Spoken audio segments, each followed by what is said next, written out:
Surcharged with Divine Love by Sukhmani aunty, publishers Unistar. हम सुन रहे हैं अध्याय 33 अंधकार से लाइट की ओर का तीसरा भाग। एक सुबह मेरे पिताजी ने सीने में दर्द और सांस लेने में कठिनाई की शिकायत की। हम उन्हें हृदय संस्थान ले गए, जहां उनको निगरानी के लिए आईसीयू में रखा गया। उन पर कई तरह के टेस्ट किए गए, जिनके नतीजे अगले दिन आने थे। अगली सुबह जब मैं उन्हें देखने के लिए आईसीयू में दाखिल हुई तो वे उत्तेजित लग रहे थे। मेरे पिताजी को किसी भी अस्पताल में बिस्तर नहीं पसंद आते थे। वे 6 फुट लंबे थे और अस्पताल के बिस्तर उनके लिए थोड़े छोटे थे। मैंने अनुमान लगाया कि बिस्तर के कारण उनकी रात असहज हो गई होगी, इस कारण उनका मूड खराब था। लेकिन कारण कुछ ऐसा निकला जिसे मैं कभी सोच भी नहीं सकती थी। उन्होंने थोड़ी देर तक बेस्वाद भोजन और असुविधाजनक बिस्तर के बारे में शिकायत की और फिर अचानक मुझसे पूछा, तुम्हारे गुरु अब जीवित नहीं हैं? क्या वे हैं? नहीं पापा, उन्होंने 2007 में अपना शरीर छोड़ दिया। आप क्यों पूछते हैं? उन्होंने मुझे गुस्से से देखा और कहा, क्योंकि मैंने उन्हें कल रात देखा था। मैंने मान लिया कि मेरे पिताजी ने उनका सपना देखा होगा और ज़ोर से कहने की गलती की। इससे उनका गुस्सा और भड़क गया और उन्होंने आईसीयू की भयानक स्थितियों के बारे में बात करनी शुरू करी। ऐसी जगह कोई कैसे सो सकता है? मैं पूरी रात 1 मिनट भी नहीं सोया और तुम सपना देखने की बात कर रही हो? ठीक है, तो आपने उन्हें कैसे देखा? मैंने उन्हें हाड़ मास में देखा, ठीक वैसे ही जैसे तुम सब दिख रहे हो। उन्होंने लाल रंग की ड्रेस पहनी हुई थी और उन्होंने मुझे देखकर मुस्कुराते हुए कहा कि अंकल, आप गलत अस्पताल में हो, अभी अपना अस्पताल बदलो। जब मेरे पिताजी अपना अनुभव बता रहे थे तो मुझे उनमें बदलाव महसूस हुआ। मैंने उनकी आंखों में कुछ देखा और उनका सारा गुस्सा और ख़राब मूड गायब हो गया। मैं कठोर बाहरी दरार और अंततः प्रकाश को भेदते हुए देख सकती थी। उन्होंने मुझसे पूछा कि गुरुजी, का अस्पताल बदलने से क्या मतलब है? मैंने उनसे कहा कि वे अपनी परीक्षण रिपोर्ट की प्रतीक्षा करें और उसके बाद हमें बेहतर स्पष्टता मिलेगी। दोपहर लगभग 12 बजे डॉक्टर ने मुझे फिर से आईसीयू में बुलाया और मैं यह देखकर हैरान रह गई कि वे बिल्कुल वही शब्द दोहरा रहे थे जो गुरुजी ने कहे थे। मैडम, आप गलत अस्पताल में हैं। परीक्षणों से पता चला है कि यह उनके दिल की प्रॉब्लम नहीं है, बल्कि उनकी किडनी खराब हो रही है और आपको उन्हें एक ऐसे अस्पताल में ले जाना होगा जहां उचित नेफ्रोलॉजी विभाग हो। हमें बताया गया कि सांस लेने की समस्या एक सेकेंडरी समस्या थी। मुख्य समस्या गुर्दे की थी और उन्हें जितने जल्दी हो सके डायलिसिस की आवश्यकता है। हमको उनको दूसरे अस्पताल में शिफ्ट करने की व्यवस्था की और उनका इलाज शुरू हुआ। डॉक्टर उनकी एक किडनी बचाने में सफल रहे। बेशक हम जानते थे कि वह अस्थायी समाधान था। 2017 पिताजी के लिए बहुत कठिन वर्ष था, क्योंकि उनका अस्पताल में आना जाना लगा ही रहा। वे डरावने दृश्यों, दर्द और पीड़ा के बारे में बात करते रहे।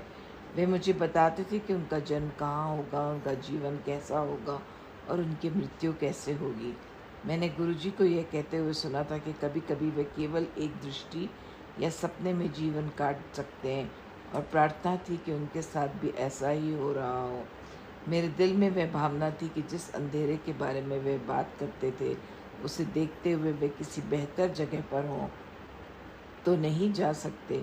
मेरे नाना जी की अंतिम यात्रा गुरुजी को देखने और लाइट देखने के बारे में थी, और यहाँ मेरे पिताजी ने अंधकार और दर्द के अलावा कुछ नहीं कहा।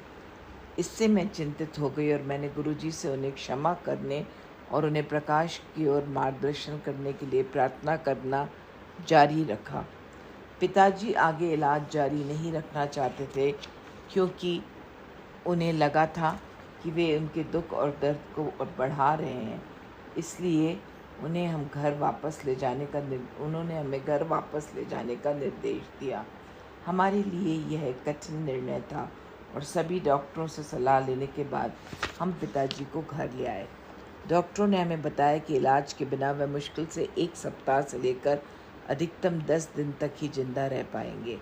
हमें बताया गया कि निधन से पहले वे कोमा में जा सकते हैं। मेरे पिताजी 3 महीने तक जीवित रहे और अपनी आखिरी सांस तक हमसे बात करते रहे। इन 3 महीनों में उन्होंने हमसे अपने बिस्तर के सामने गुरुजी की तस्वीर लगवाई और हम देख सकते थे कि वह हर समय मानसिक रूप से उनसे जुड़े हुए थे और बातचीत कर रहे थे।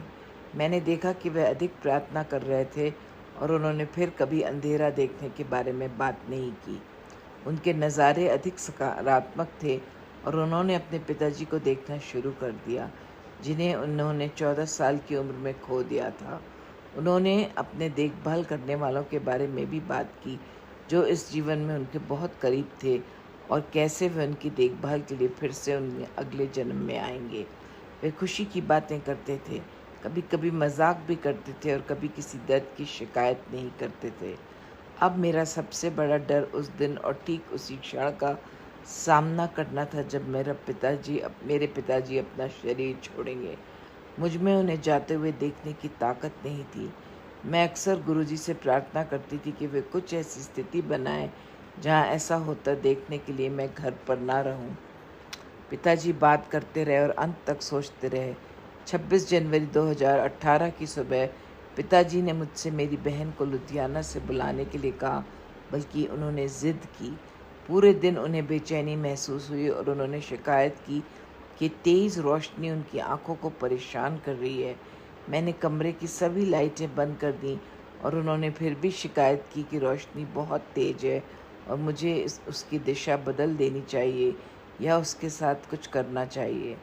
बादल छाए हुए थे, बारिश हो रही थी, इसलिए मैंने पर्दे खींच लिए और उन्हें दिखाया। पापा देखो, बारिश हो रही है और बहुत अंधेरा है।